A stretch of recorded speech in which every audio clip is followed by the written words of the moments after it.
திருச்சிற்றம்பலம். ஓம் சிவா திருச்சிற்றம்பலம்.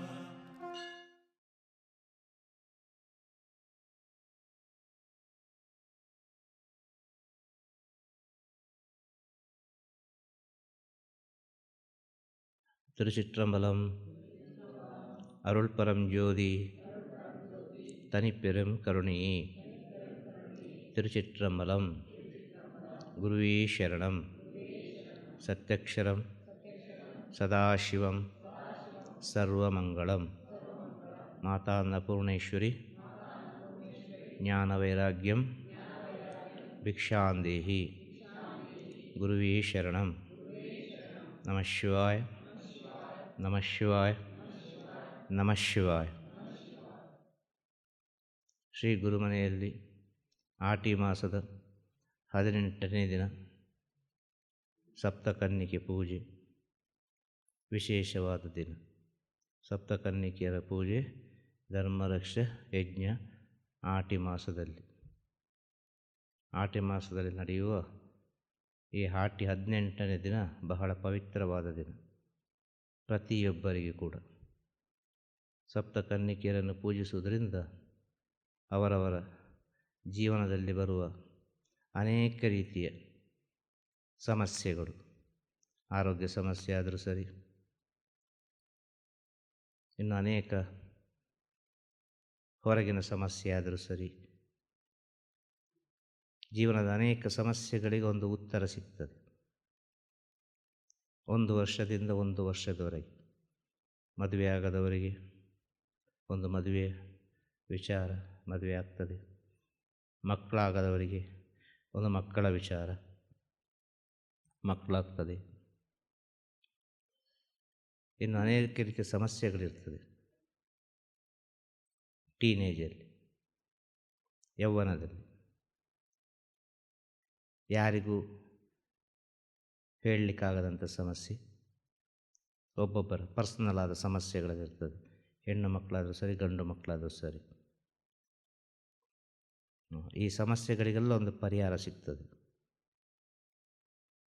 ಈ ಸಪ್ತಕನ್ನಿಕೆ ಪೂಜೆಯಲ್ಲಿ ಭಾಗವಹಿಸುವುದರಿಂದ ಏನಾಗ್ತದೆ, ಇದೆಲ್ಲರೂ ಅವರವರ ಜೀವನದಲ್ಲಿ ಸ್ವಲ್ಪ ಸೂಕ್ಷ್ಮವಾಗಿ ತಿಳಿದರೆ, ಒಂದೊಂದು ವರ್ಷಕ್ಕೆ ಏನೆಲ್ಲ ಬದಲಾವಣೆ ಆಗಿದೆ ನನ್ನ ಜೀವನದಲ್ಲಿ ಈ ಸಪ್ತಕನ್ನಿಕೆ ಪೂಜೆಯಲ್ಲಿ ಭಾಗವಹಿಸುವುದರಿಂದ ಅಂಥೇಳಿ ಗುರುಮನೆಗೆ ಬಂದು ಹೋದ ಭಕ್ತರ ಹತ್ರ ಕೇಳಿದರೆ ಗೊತ್ತಾಗ್ಬೋದು. ಇಲ್ಲ ಇಲ್ಲೇ ಇರುವ ಭಕ್ತರ ಹತ್ರ ಕೇಳಿದರೆ ಗೊತ್ತಾಗ್ಬೋದು. 1 ವರ್ಷದಿಂದ 1 ವರ್ಷಕ್ಕೆ ಏನೆಲ್ಲ ಪರಿವರ್ತನೆ ಆಗಿದೆ. ಖಂಡಿತವಾಗಿ ಪರಿವರ್ತನೆ ಆಗಲೇಬೇಕು. ಪೂಜೆ ಅಂತ ಹೇಳಿದರೆ ಏನು, ಇದನ್ನು ಸ್ವಲ್ಪ ಸೂಕ್ಷ್ಮವಾಗಿ ಅರ್ಥ ಮಾಡಿಕೊಳ್ಬೇಕು. ಪೂಜೆ ಮಾಡೋದ್ರಿಂದ ಏನು ಲಾಭ? ಆ ಭಗವಂತ ನನ್ನೊಳಗೆ ಇದ್ದಾನೆ ಅಂತ ತಿಳಿದು ಮಾಡಿದರೆ ಅದು ಪೂಜೆ. ಆ ಭಗವಂತ ಬೇರೆ ಎಲ್ಲೂ ಇಲ್ಲ, ನನ್ನ ಒಳಗೇ ಇದ್ದಾನೆ.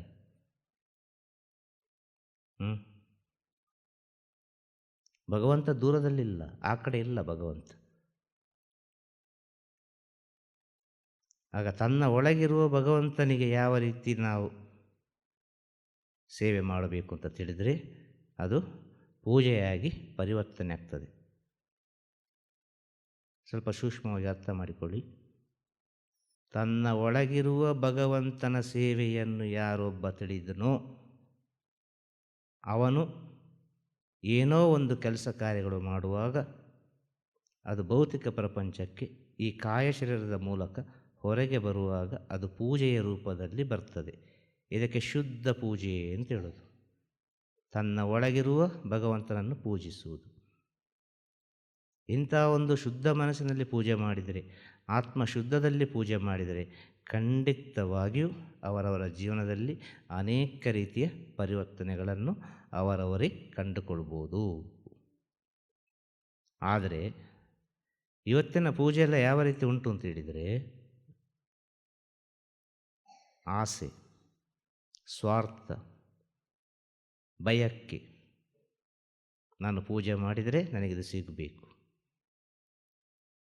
ನಾನು ಪೂಜೆ ಮಾಡಿದರೆ ನನಗೆ ಒಳ್ಳೆಯದಾಗಬೇಕು, ನಾನು ಪೂಜೆ ಮಾಡಿದರೆ ನನಗೆ ಆ ಭೂಮಿ ಬರಬೇಕು, ನಾನು ಪೂಜೆ ಮಾಡಿದರೆ ನನಗೆ ಕೆಲಸ ಸಿಗಬೇಕು. ಒಂದು ಪೂಜೆ ಮಾಡುವಾಗ ಆಸೆಯಲ್ಲಿ ಪೂಜೆ ಮಾಡೋದು, ಎಕ್ಸ್ಪೆಕ್ಟೇಷನಲ್ಲಿ ಪೂಜೆ ಮಾಡೋದು. ಭಗವಂತನ ಹತ್ರ ಯಾವುದೇ ಒಂದು ಎಕ್ಸ್ಪೆಕ್ಟೇಷನ್ ಇಟ್ಟುಕೊಳ್ಬೇಡಿ, ಶುದ್ಧ ಮನಸ್ಸಿನಿಂದ ಮಾಡಿ. ಆ ಶುದ್ಧ ಮನಸ್ಸಿನಿಂದ ತನ್ನ ಒಳಗೆ ಅವನಿದ್ದಾನೆ, ಅವನಿಗೆ ಏನು ಬೇಕು, ತನ್ನ ಒಳಗೆ ಇದ್ದವನಿಗೆ ಏನು ಬೇಕು ಅಂತೇಳಿ ನಿಮಗೆ ಗೊತ್ತಿದ್ದಷ್ಟು ಇನ್ನೊಬ್ಬರಿಗೆ ಗೊತ್ತಿರಲಿಕ್ಕೆ ಸಾಧ್ಯ ಇರಲಿಕ್ಕಿಲ್ಲ ಅಲ್ವಾ? ಪ್ರತಿಯೊಬ್ಬರ ಒಳಗೆ ಅವರವರ ಆತ್ಮ ಏನನ್ನು ಬಯಸ್ತದೆ ಅಂತೇಳಿ ಅವರವರಿಗೆ ಗೊತ್ತಿದ್ದಷ್ಟು ಇನ್ನೊಬ್ಬರಿಗೆ ಗೊತ್ತಿರಲಿಕ್ಕೆ ಸಾಧ್ಯವಾ?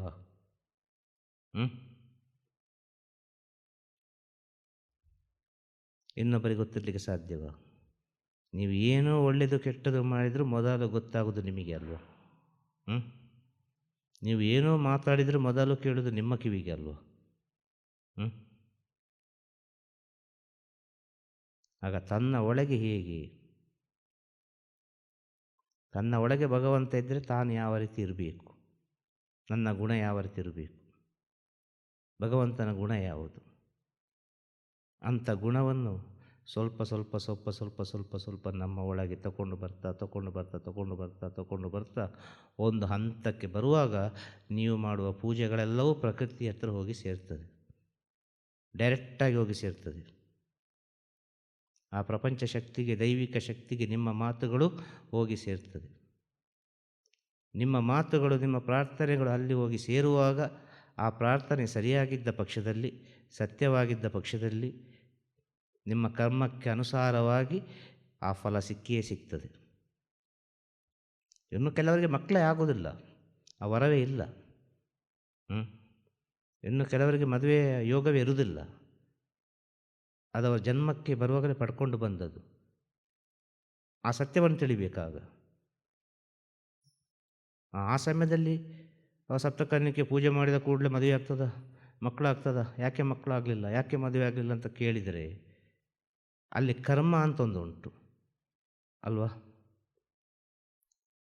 ಮದುವೆ ಆಗಲಿಕ್ಕೆ ಏನಾದರೂ ಒಂದು ಅಡ್ಡಿ ಆತಂಕಗಳಿದ್ದ ಪಕ್ಷದಲ್ಲಿ, ಏನಾದರೂ ದೋಷಗಳಿದ್ದ ಪಕ್ಷದಲ್ಲಿ, ಈಗ ಮಗು ಆಗ್ತದೆ, ಮಗುವಾಗುವ ಎಲ್ಲ ಸಾಧ್ಯತೆಗಳಿದೆ, ಆದರೆ ಮಗು ಆಗುವುದಿಲ್ಲ, ಅಲ್ಲಿ ಏನೋ ಒಂದು ದೋಷ ಇದೆ, ಏನೋ ಒಂದು ವಿಷಯಗಳು ಸಿಕ್ಕಾಕ್ಕೊಂಡಿದೆ.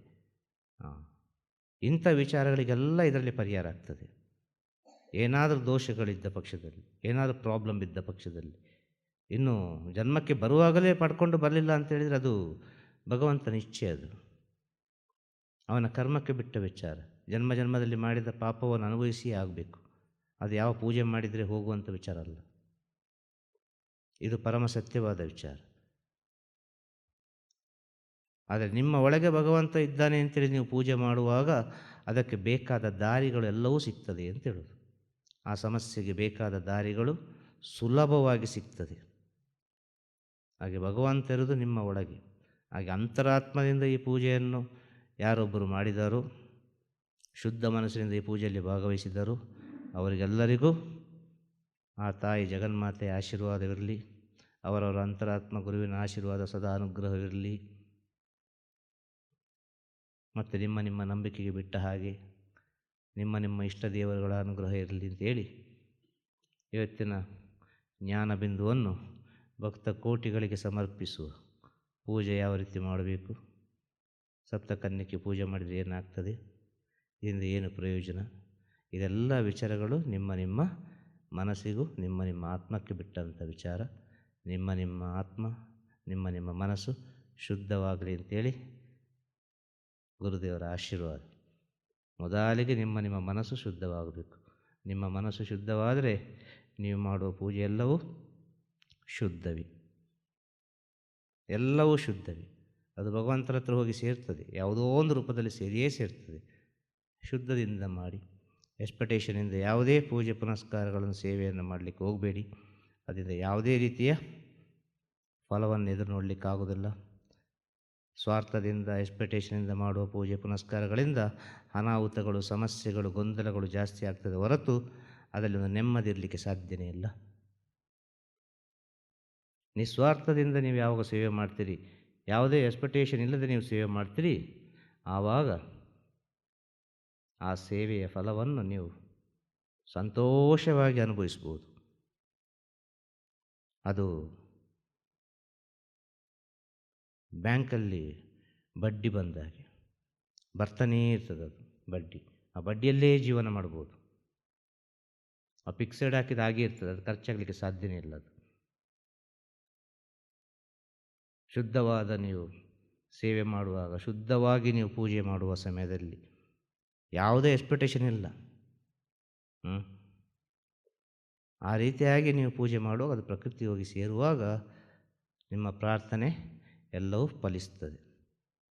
ಈ ಸತ್ಯವನ್ನೆಲ್ಲರೂ ತಿಳಿಯಿರಿ.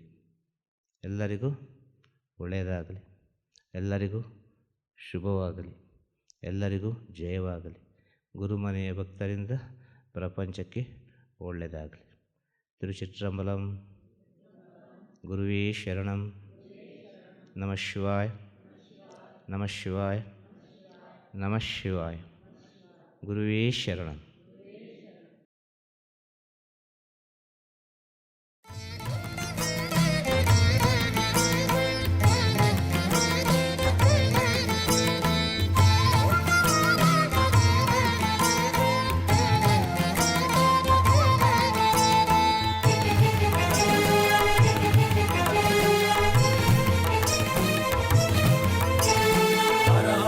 शंभो महादेवा,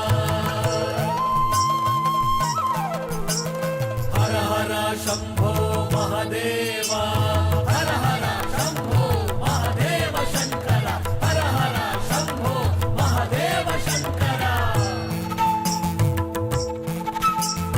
गुरुदेव महादेव श्रीराज गुरुवे, गुरुदेव महादेव श्रीराज गुरुवे, गुरुदेव महादेव श्रीराज गुरुवे. अनाथ बंधु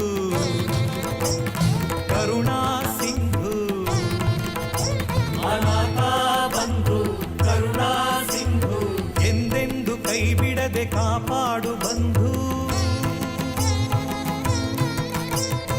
ಎಂದೆಂದು ಕೈ ಬಿಡದೆ ಕಾಪಾಡು ಬಂಧು.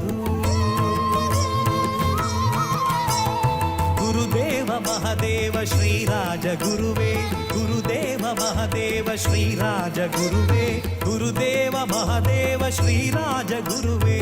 ಹರ ಹರ ಶಂಭೋ ಮಹಾದೇವ ಶಂಕರ, ಹರ ಹರ ಶಂಭೋ ಮಹಾದೇವ ಶಂಕರ.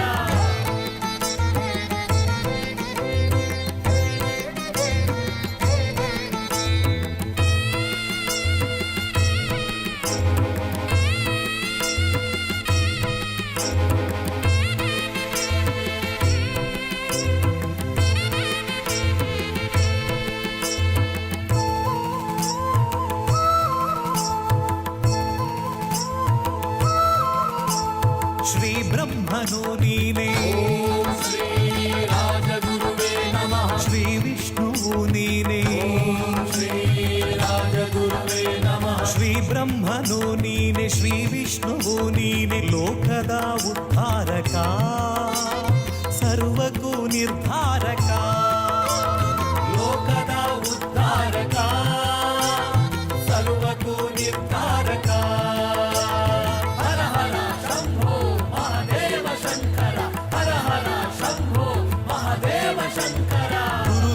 ಮಹಾದೇವ ಶ್ರೀರಾಜ ಗುರುವೇ, ಗುರುದೇವ ಮಹಾದೇವ ಶ್ರೀರಾಜ ಗುರುವೇ.